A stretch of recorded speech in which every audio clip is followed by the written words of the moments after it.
Crime branch unit क्रमांक 5च्या पथकातील police हवालदार राजा टाकळीकर यांना मिळालेल्या माहितीनुसार एक अट्टल घरफोडी करणारा आरोपी हा शस्त्रासह फिरत असल्याची माहिती मिळाली। त्यानुसार त्याचा टीमसह त्यांनी पाठलाग केला आणि त्याच्या मोपेड गाडीसह त्याला ताब्यात घेतलं।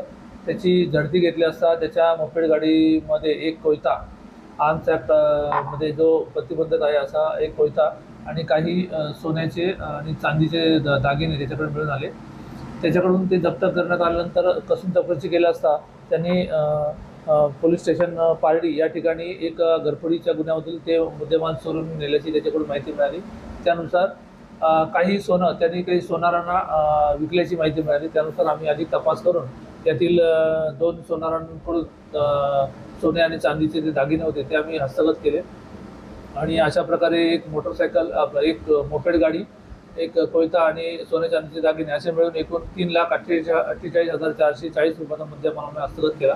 त्यातील जो ताब्यात घेतलेला आरोपी त्याची नाव सूरज विनोद तोडाशे, वय 19 वर्ष, राहणार अंतुजी नगर, संघमित्रा बौद्ध विहाराच्या बाजूला, भांडेवाडी, पोलीस स्टेशन भांडेवाडी।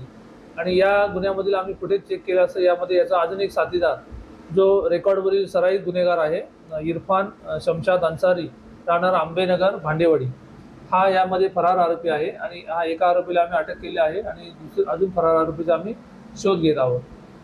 अशा प्रकारे आमच्या क्राईम ब्रँच युनिट क्रमांक 5च्या पथकातील राजा टाकळीकर, API कदम, त्यानंतर नजीर शेख, त्याचबरोबर इतर अंमलदार यांनी माननीय पोलीस आयुक्त Shri Ravindrakumar single sir, joint CP sir, additional CP crime sir, DCP detection sir, ACP crime sir यांच्या मार्गदर्शनामध्ये अशा प्रकारे घरफोडीच्या सराईत आरोपीला शस्त्रासह ताब्यात घेऊन त्याच्याकडून घरफोडीमधील चोरीत गेलेल्या सोनं चांदीचे दागिने हस्तगत करून गुन्हा उघडकीस आणलेला आहे।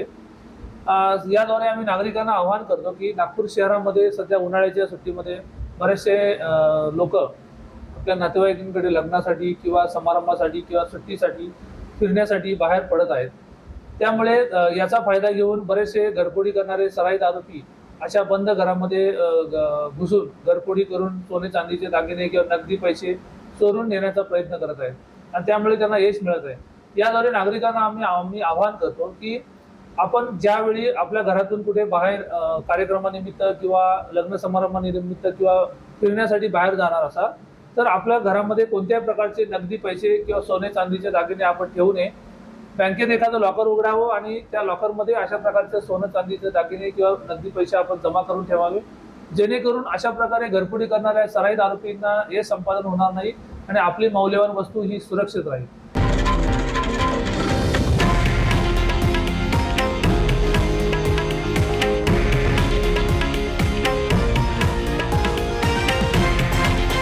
हे आहे देशातील नंबर 1 न्यूज नेटवर्क आणि आपण पाहत आहात TV9 मराठी, एकमेव।